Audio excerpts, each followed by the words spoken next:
Good morning, students. Today's my topic is Arrhenius equation. Arrhenius equation क्या होती है? एक मैथमेटिकल एक्सप्रेशन है, एक मैथमेटिकल डिपेंडेंस दी है किसके बीच में? Rate constant, frequency factor and the activation energy. पहले आपने पढ़ा था रेट कांस्टेंट क्या होता है. जो आपका रेट ऑफ रिएक्शन होता था उसमें से हम एक रेट कांस्टेंट लेते थे वैल्यू के की.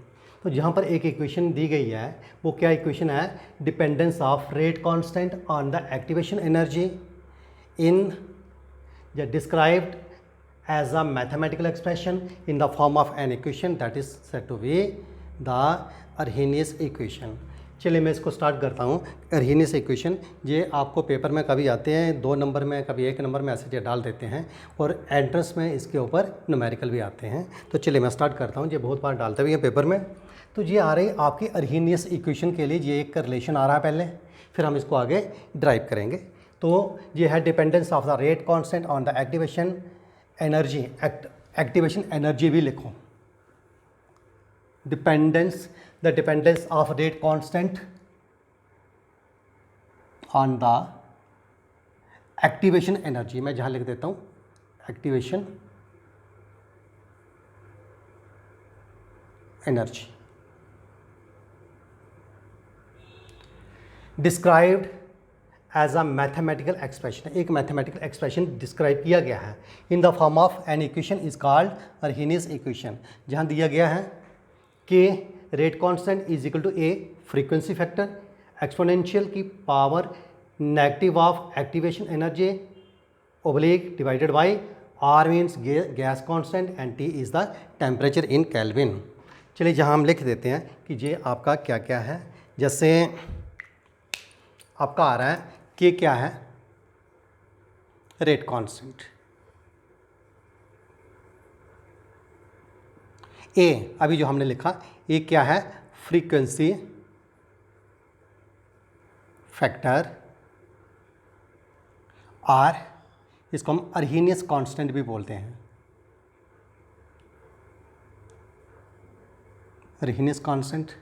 आर हम इसको बोलते हैं क्योंकि एक्सपोनेंट से पहले आता है, इसको बोलते हैं प्री एक्सपोनेंट फैक्टर. आर जहाँ लिख देता हूँ आर प्री एक्सपोनेंट फैक्टर. जब प्री एक्सपोनेंट कांस्टेंट भी बोलते हैं, फैक्टर भी बोलते हैं.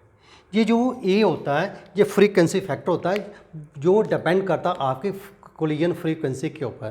कोलिजन फ्रीक्वेंसी क्या होता है कि आपके नंबर ऑफ कोलिजन्स, क्योंकि जब भी आपके रेक्टेंट प्रोडक्ट में जाते हैं तो वो जो आपके मॉलिक्यूल्स होते हैं, रेक्टेंट के मॉलिक्यूल्स होते हैं, वो कोलाइड करते हैं. जब कोलाइड करते हैं, जोर से टकराते हैं, तो फिर उनके बीच में जो ओल्ड बॉन्ड होते हैं वो ब्रेक होते हैं. जब तक वो नहीं ब्रेक होंगे तब तक आपकी प्रोडक्ट नहीं बन सकती. फिर पुराने बॉन्ड ब्रेक हो जाते हैं, टूट जाते हैं और फिर नए बॉन्ड बनते हैं और नई चीज़ बन जाती है, प्रोडक्ट बनती है. तो जो ऐसे कोलिजन बहुत ज़्यादा होते हैं, लेकिन वो कोलिजन जिनमें से पुराने बॉन्ड ब्रेक हो जाते हैं उनको बोलते हैं अफेक्टिव कोलिजन्स. तो ये जो आपके फ्रीक्वेंसी फैक्टर है ये अफेक्टिव कोलिजन के ऊपर डिपेंड करता है. हम वहाँ पर लिखेंगे number of affective collisions per unit volume. Volume कितना लिया? 1 लीटर, आधा लीटर. पर सेकंड, 1 सेकंड में कितने होते हैं? That is collision frequency. उससे फिर आगे जाके ये एक कांस्टेंट वैल्यू निकाली जाती है कि कितने अफेक्टिव हो रहे हैं पर कितने अगर हम लें तो दैट इज़ उसको बोलते हैं फ्रीक्वेंसी फैक्टर. ई ए क्या है? ई ए है, आपने पहले लेक्चर में पढ़ा था, ई ए होता है एक्टिवेशन एनर्जी. एक्टिवेशन एनर्जी वो एनर्जी जो आपने रेक्टेंट मॉलिक्यूल को एक्टिवेट करना है ताकि उसकी एनर्जी इतनी हो जाए थ्रेशोल्ड के बराबर, फिर वो प्रोडक्ट में जा सके. फिर उसके बाद आता आपके पास आर. आर क्या है? गैस कांस्टेंट, जिसकी वैल्यू होती है 8.314 जूल, किलो जूल भी हो सकता है, पर मोल पर केल्विन जी होता है. अच्छा उसके बाद टी. टी क्या है? Temperature in kelvin. अब ये थी इक्वेशंस. अब मैं ऐसा करता हूँ, इसको अब हमें ड्राइव करना है, इसकी लॉग फॉर्म लेनी है. तो मैं जैसे इक्वेशन फर्स्ट कर देता हूँ उसको. taking log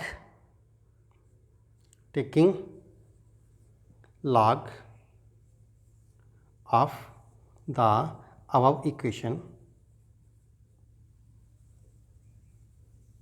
बिगेट, तो क्या मिलेगा, जहाँ पर हम पहले लेंगे log natural log L N, L for log, N for natural log लेते हैं पहले, K rate constant is equal to natural log A e raise for minus E A upon R T.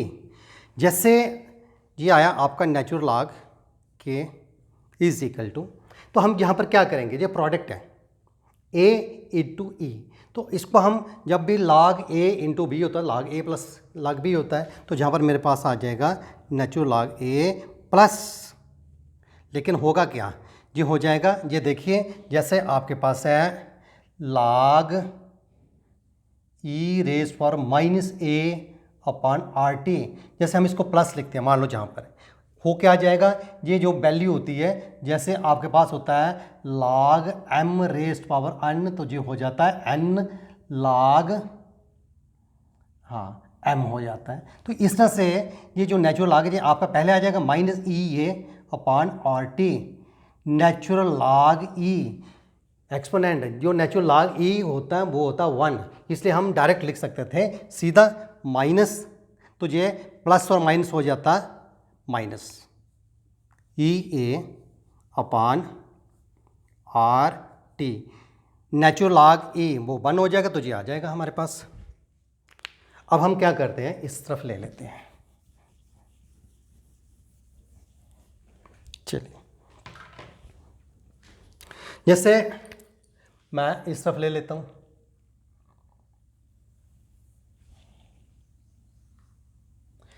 अब हम क्या करेंगे, इस नेचुरल लॉग को convert कर देंगे log base 10 on changing to log base 10। एक चीज़ मैं बता देता हूँ, जब भी हम नेचुरल लॉग को log बेस 10 में लेते हैं, log बेस 10 में जहाँ एक वैल्यू लगाना पड़ती है 2.303, तब जाके ये चेंज होता है। इसलिए जैसे मैं इसको नेचुरल लॉग के को log बेस 10 में लूँगा, तो मैं जहाँ पर एक वैल्यू लगाना पड़ेगी वो होगी 2.303 log 10 के। 10 लिखो नहीं लिखो ये अंडरस्टूड होता है, वो log जो भी आपका टेबल होता है वहाँ पर ये 10 होता है, उसी का टेबल दिया होता है, इसलिए मैं जहाँ पर सिंपली log के लिख दूँगा, ये log बेस 10 होता है। अच्छा, उसके बाद is equal to natural log A था, जहाँ भी हो जाएगा आपका 2.303 log A minus E A upon R T. मैं ऐसा करता हूँ, इस पूरी इक्वेशन को डिवाइड कर देता हूँ 2.303 से, जब हम इसको 2.303 से करेंगे जो कट जाएगा, तो रह जाएगा आपका log के इज इक्वल टू, ये भी 2.3 से कट जाएगा, रह जाएगा log ए माइनस, अब इसको भी हम डिवाइड करेंगे, ये भी ई ए अपॉन 2.303 होगा, और आर भी होगा, टी भी होगा। तो ये है आपके Arrhenius equation in the form of log। तो ये थी आपकी इक्वेशन। चलिए अब हम ऐसा करते हैं, इसका एक वो ले लेते हैं, हम ग्राफ ले लेंगे। तो ग्राफ को हम किससे कंपेयर करेंगे, इक्वेशन ऑफ स्ट्रेट लाइन से। तो उसके लिए मैं थोड़ा सा इसको ऐसे लिख लेता हूँ, log के इज इक्वल टू, इसको मैं पहले लिख लेता हूँ, minus E A upon 2.303 R T plus log A. अब हम क्या करेंगे, this equation is comparing with the equation of straight line, जो आपके मैथमेटिक्स में आती है। तो वो इसको हम लेते हैं y is equal to M X plus C, जी होती है आपकी equation of straight line. y होता log के, x हो जाएगा 1/t, और m की वैल्यू होगी आपकी पूरी ये अपॉन 2.303 r और नेगेटिव b, और c होगा आपका log a। जैसे हम इसको कंपेयर करते हैं, तो वहाँ पर हम क्या करते हैं, एक लॉग बनाते हैं, सॉरी एक ग्राफ बनाते हैं, लॉग नहीं ग्राफ, एक ग्राफ प्लॉट करते हैं। तो that graph is plotted between log k and x, वहाँ पर होता है y एंड x के बीच में वो ग्राफ होता है, इसलिए हम y की जगह जहाँ हो जाएगा मेरा log k, मुझे ऊपर को जा रहा है नीचे तक। अब आपका इसको मैं थोड़ा काट देता हूँ, इसको हम डायरेक्ट ये लिखना होता है, तो ये आया आपका इस तरह से। इस तरह हम लिखेंगे 1/t, 1/t, 1/t थे जो x की वैल्यू वो x एक्सिस पे होती है, ये y एक्सिस पे होता है। अब आप जहाँ से एक ये इस तरह से एक स्लोप आती है, ये स्लोप इज ड्रॉन, ये जो स्लोप होता है ये स्लोप जो होती है ये किसके इक्वल आएगी, ये आएगी -EA/2.303 और r। जी अगर हम इसकी वैल्यू निकालिए तो हम जहाँ से ये हमारा जो थीटा होता है वहाँ से वैल्यू निकाल सकते हैं tan थीटा, तो फिर जाके ये हमारी एक वैल्यू निकल जाती है, वहाँ से हम एक्टिवेशन एनर्जी निकाल सकते हैं। तो ये था। और जो हमारा log k है वो कहाँ तक होगा, वो जहाँ से लेके ये जो इंटरसेप्ट हुई है बाई एक्सिस के ऊपर, intercept on the by axis, वो आपकी जहाँ से लेके जहाँ तक थे, तो ये आपकी ये जो इंटरसेप्ट आ रही है ये होगी log a की वैल्यू, यहाँ से हम निकाल सकते हैं। तो अब यहाँ अगर लिखना तो थोड़ा लिख सकते थे कि ए बे plot the graph between log k and 1/t, a straight line with slope is obtained and the value of activation energy can be determined from the slope। ये मैं उस पर लिख देंगे हम किस पे, आप जो मेरा स्टडी मटेरियल हो वहाँ से आपने नोट कर लेना। तो अब ऐसा लिख देना कि graph is plotted between log k and 1/t, a slope is obtained किसमें, इन अ स्ट्रेट लाइन, वो स्ट्रेट लाइन में होगी। तो हम बोलेंगे कि activation energy can be determined from the slope. तो ये था आपका अर्हेनियस इक्वेशन। अब आपने जहाँ तक ही लिखनी है पेपर में, लेकिन मैं थोड़ा सा इसको और आगे ले लेता हूँ, मैं इधर से साफ कर देता हूँ, इसको आपने नोट कर लेना है। चलिए आगे चलते हैं।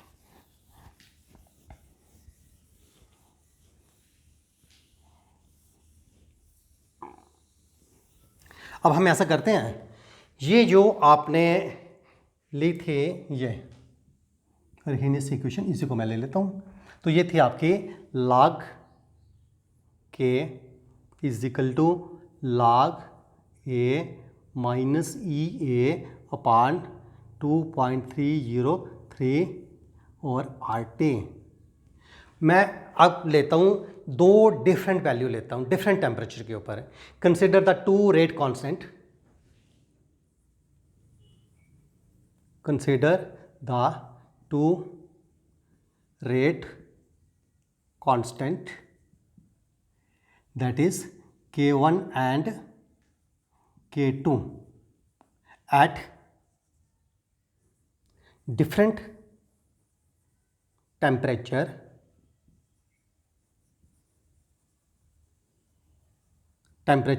वो है T1 एंड T2, उनके बीच में रिलेशन क्या बनेगा, क्योंकि इसी रिलेशन के ऊपर आपने बहुत से न्यूमेरिकल निकालने होते हैं। चलिए वो क्या है, जैसे मैं जहाँ पर, और ये जो आपका K it depends upon the T, but R is constant, ये तो चेंज नहीं होगा, और activation is energy is also constant. ठीक है, ये आपकी उतनी ही रहती है, चाहे आप टेम्परेचर ज़्यादा करो या कम करो, क्योंकि वो तो आपको उतनी चाहिए ना। टेम्परेचर ज़्यादा करोगे तो लेकिन वो जल्दी अटेन हो जाएगी, लेकिन रहेगी एक्टिवेशन एनर्जी उतनी, ये भी कांस्टेंट रहती है। और ए भी आपका कांस्टेंट वैल्यू, क्योंकि फ्रीक्वेंसी फैक्टर ये भी दिस इज आल्सो कांस्टेंट। इसलिए तो मैं जहाँ पर लिखूँगा K1 नहीं, मैं लिखूँगा log K1, log K1।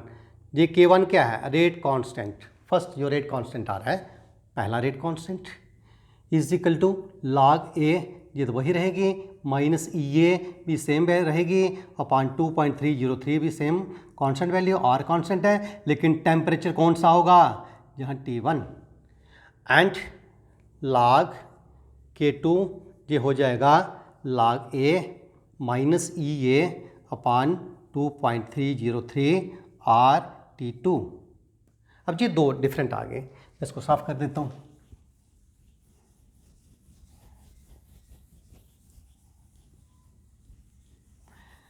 चलिए अब हम ऐसा करते हैं, जो इक्वेशन फर्स्ट है उसको सेकंड से सब्ट्रैक्ट कर देते हैं, माइनस कर देते हैं। मैं पहले लिख लूँगा log k2 माइनस, ये माइनस हो जाएगी, log k1 is equal to, वो सिर्फ log a ये वाला लिखा, माइनस ये भी log a, ये तो कैंसिल हो जाएगा।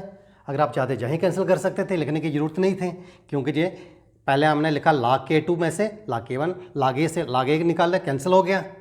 इजिकल अब इस तरफ जो आ रहे हैं ये, तो ये पहले आया आपका माइनस ई ए अपान 2.303 RT2, माइनस और माइनस हो जाएगा प्लस, प्लस ई ए अपान 2.303 RT1।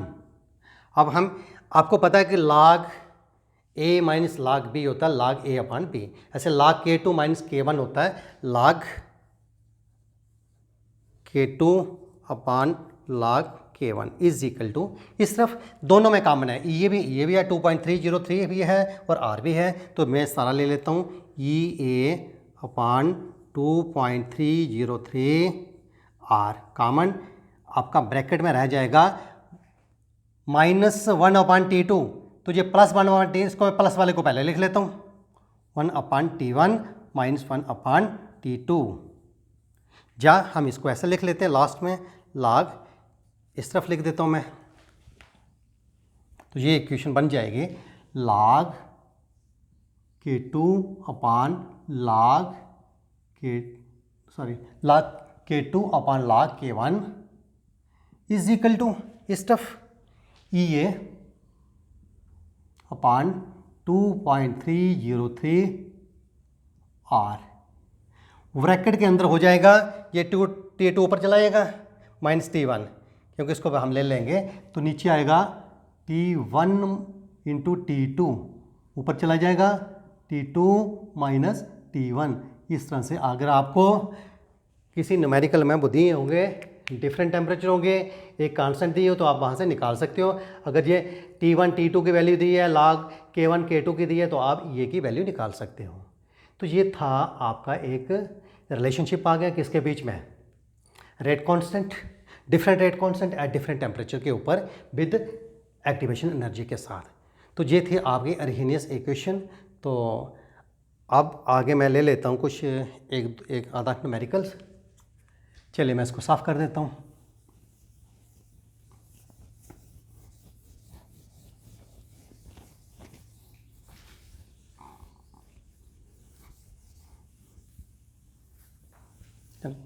जल्दी जल्दी हम कर लेते हैं, एक न्यूमेरिकल ले लेते हैं। जैसे आपने पढ़ा था first order reaction, zero order reactions, ऐसे सेकंड ऑर्डर भी होता है, लेकिन आपके सिलेबस में जीरो ऑर्डर और फर्स्ट ऑर्डर ही है। उनके ऊपर कुछ न्यूमेरिकल एक आधा मैं ले लेता हूँ जो आपने ऑलरेडी किया था। For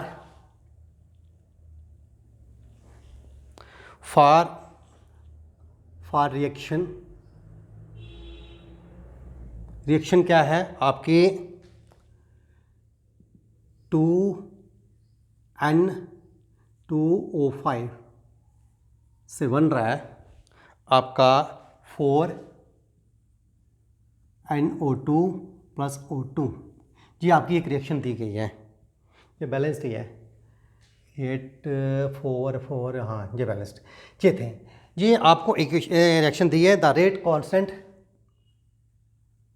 the rate and the rate constant, the rate and rate constant are, वो क्या क्या दिए, एक दिया 1.2, मैं इधर लिख लेता हूँ नीचे, 1.2, 1 लिखा, 1.2 इंटू 10⁻⁻⁴ मोल, मैं m लिख देता हूँ, m सेकेंड इनवर्स, m का मतलब मोल पर लीटर जी दी है। एंड आगे दिया है 3.4 इंटू 10⁻⁻⁵ सेकेंड इनवर्स, जहाँ ये नहीं लिखा कि रिएक्शन कौन सी है, जीरो ऑर्डर है, फर्स्ट ऑर्डर है, क्या है, ये दिया है। आपने यहाँ पर करना है calculate the concentration of N2O5, calculate the concentration of N2O5 ये निकालनी है हम। अब जैसे हम इसको सॉल्व करेंगे तो हमें दिया क्या है, हमें दिया है जिससे सॉल्यूशन करेंगे, जैसे दिया आपको ये रेट दिया है, rate 1.2 into 10⁻⁻⁴ M for molarity होते मोल पर लीटर, ये दिया मोल पर लीटर पर सेकंड दिया है। रेट कांस्टेंट के की वैल्यू दी है 3.4 इंटू 10⁻⁻⁵ सेकंड इनवर्स। और हमने निकालना क्या है, कंसंट्रेशन निकालनी N2। तो हम लिखेंगे इन द, जो आपकी इक्वेशन है गिवन इक्वेशन, जो रेट होना चाहिए आपका, rate is equal to rate constant into concentration of the reactant N2O5 raised its power. इसकी रेज्ड पावर कितनी 2 करनी है, लेकिन हम 2 नहीं कर सकते। क्यों नहीं कर सकते हैं, हमें पता नहीं है इसका ऑर्डर क्या है, ठीक है ना, हमें ऑर्डर का तो पता नहीं है, ये फर्स्ट ऑर्डर है, 0 ऑर्डर है। लेकिन हम आपको ये भी बताया था कि जो units for the rate constants are different for the different order of a reaction. तो आप वहाँ से वो जो ऑर्डर होते थे रिएक्शंस के, तो आपके जो यूनिट्स हैं रेट किसका, रेट कांस्टेंट के यूनिट्स हैं, आपको पता चल जाता था कि इसका ऑर्डर क्या है। तो आपका 0 ऑर्डर के लिए होता था मोल पर लीटर पर सेकेंड्स, फर्स्ट ऑर्डर के लिए होता था सेकंड इनवर्स।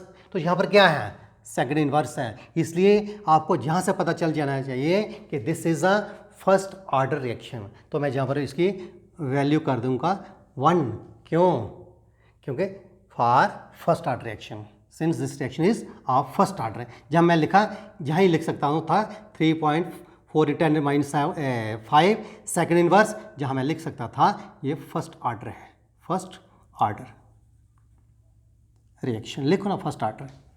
इसलिए फर्स्ट ऑर्डर का इसके पावर 1 लिखनी है, सेकंड ऑर्डर होती तो 2 लिखनी थी, 0 ऑर्डर होती तो जहाँ 0 होता है, तो इसलिए ये 1 लिखना पड़ा। तो मुझे वैल्यू निकालनी इसकी, यही पूछा गया है, रेट कांस्टेंट ऑफ N2O5। तो इसलिए जो मेरी कंसंट्रेशन ऑफ, ये साइन होता है कंसंट्रेशन का, N2O5, concentration of N2O5 is equal to rate upon K, rate constant. Rate already दिया है, रेट कितना दिया है, रेट दिया है इसका ये ऊपर 1.2 इंटू 10⁻⁻⁴ एम फॉर मोल पर लीटर सेकंड इनवर्स, नीचे दिया है 3.4 इंटू 10⁻⁻⁵ सेकंड इनवर्स।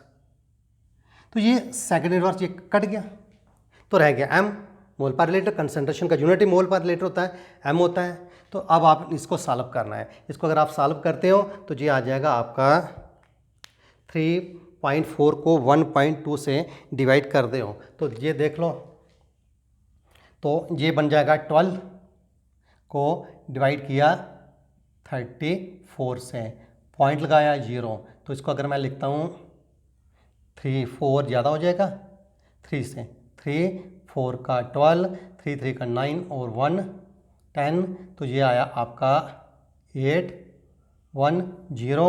तो इसको अगर मैं चाहूँ 5 के साथ, 6 ज़्यादा हो जाएगा 5 के साथ, 5 4 का 20, 5 4 3 का 15 17, ये 1 0 ऑलमोस्ट आ गया 0.35, तो ये आएगा 0.35। ये 10 की पावर कितनी है -4, ये ऊपर जाएंगे, ये +5 हो जाएंगे और ये रह जाएगा m। तो इसको आप चाहो तो लिख सकते थे 0.35 इंटू ये कितना हो जाता है, दिस इज आर सेम, ये पावर आपने 5 में से -4 किया तो 10 रह जाता 10, तो ये रह जाता आपका, इसको अगर आप करते तो ये रह जाता आपका हाँ जे 3.5 m, m मीन्स मोल पर लीटर। तो ये आपकी आती कंसंट्रेशन ऑफ N2O5, तो ये आपने निकालना था, इस तरह से आप इसको निकाल सकते थे, जैसे ये हो गया, इस तरह से आपने निकालना है। चलिए मैं एक और ले लेता हूँ जल्दी जल्दी, इसको साफ़ कर देते हैं,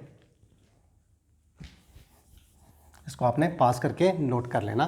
तो ये आपके न्यूमेरिकल था, एक न्यूमेरिकल और ले लेते हैं अगर टाइम ने अलो किया, क्योंकि इसमें से वीडियो बन रही है सिर्फ 35 मिनट्स की। चलिए नेक्स्ट आ रहा हमारा कि rate constant for the zero order reaction, जैसे अब जीरो ऑर्डर रिएक्शन दिया उन्होंने, मैं लिखा rate constant for zero order reaction, rate constant for the zero order reaction वो था इज 2 इंटू 10⁻⁻² मोल पर लीटर पर सेकंड, ये इसका यूनिट होता मोल पर लीटर पर सेकंड, ये जीरो ऑर्डर का यूनिट है। अच्छा, if the concentration of the reactant, यहाँ पर लिखा if the concentration of reactant after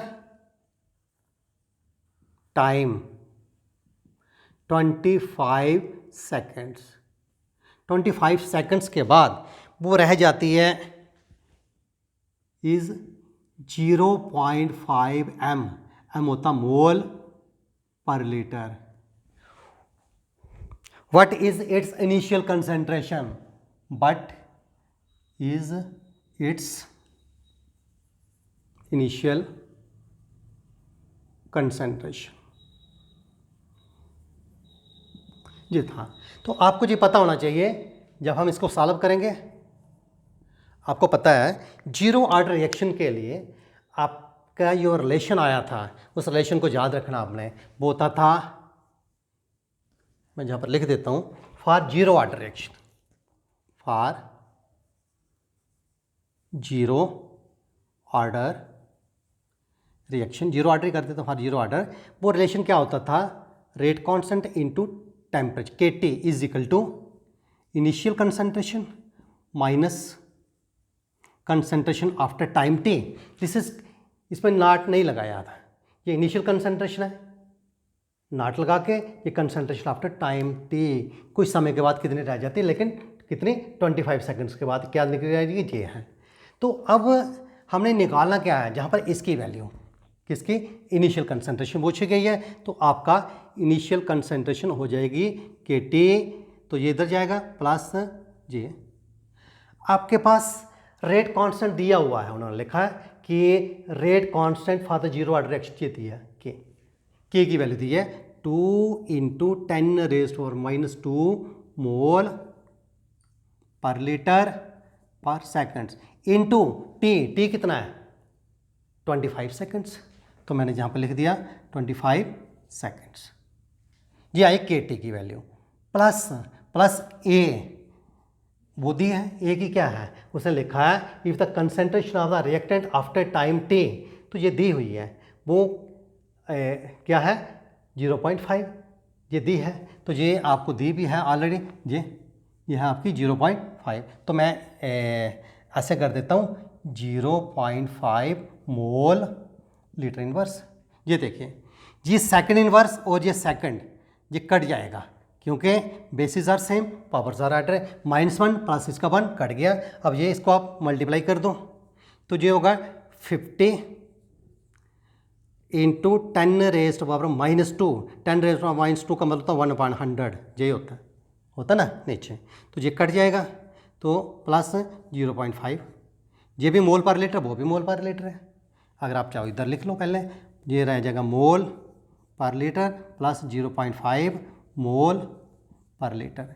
तो अब आपका ये भी रहेगा कितना 0.5 मोल पर लीटर प्लस 0.5 मोल पर लीटर, 0.5 और 0.5 होता 1, ये होगा 1.0 मोल लीटर इनवर्स। तो ये थी आपकी इनिशियल कंसंट्रेशन, इस तरह से आपने न्यूमेरिकल्स निकालना है, ये था आपका जीरो ऑर्डर के लिए। तो इस तरह से आपने ये तैयार करना है, तो टाइम कम है, एक मैं न्यूमेरिकल आपको दे देता हूँ, तो वो आपने खुद सॉल्व करना है। चलिए इसको मैं साफ कर देता हूँ, आपने रिलेशंस याद रखने हैं।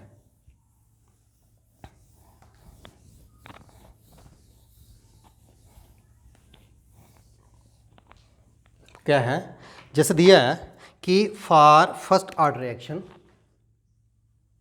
For first order reaction first order reaction दी है, उसमें दिया है कि concentration of the reactant, concentration of reactant is changed, change हो रही है, कहाँ से? changed from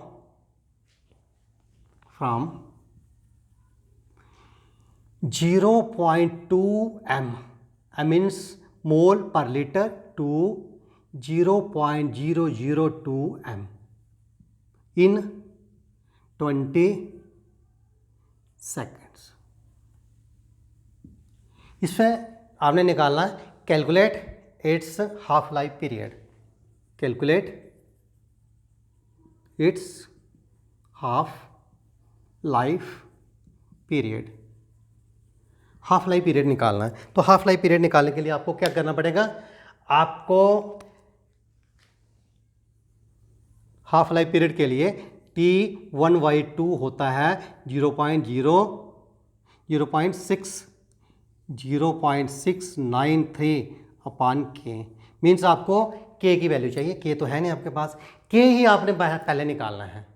तो आपको वो दिया गया है, आपको दिया है इनिशियल कंसंट्रेशन दी है, वो है जी, वो होता A0, दी है 0.2 m, और कंसंट्रेशन आफ्टर 20 सेकेंड्स वो दी है A, कितनी दी है? 0.002 m, टाइम दिया है आपको कितना?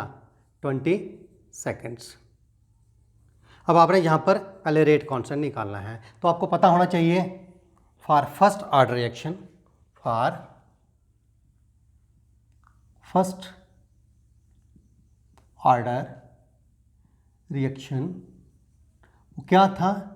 वो था आपके पास, आपने के निकालना, तो K rate constant is equal to 2.303 upon T log A0 upon A. तो ये था आपके पास, आप जहाँ तो जल्दी निकाल भी सकते थे, 2.303 अपॉन टी है आपके पास 20 सेकेंड्स, लॉग ए कितना है?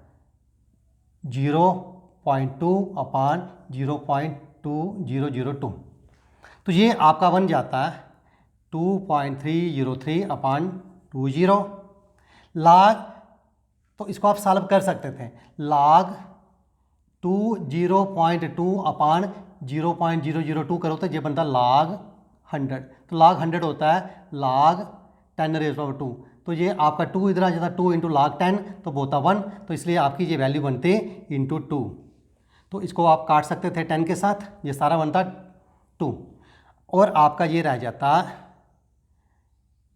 नीचे 0.23 कर लेते, तो ये आपके पास रेट कांस्टेंट आता है। इस तरह से आपने निकालना क्या था?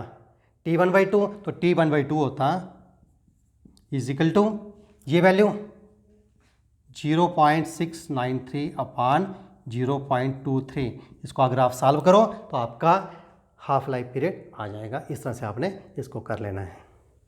चलिए, तो ये था मेरा आज का। Okay, all the best, thank you.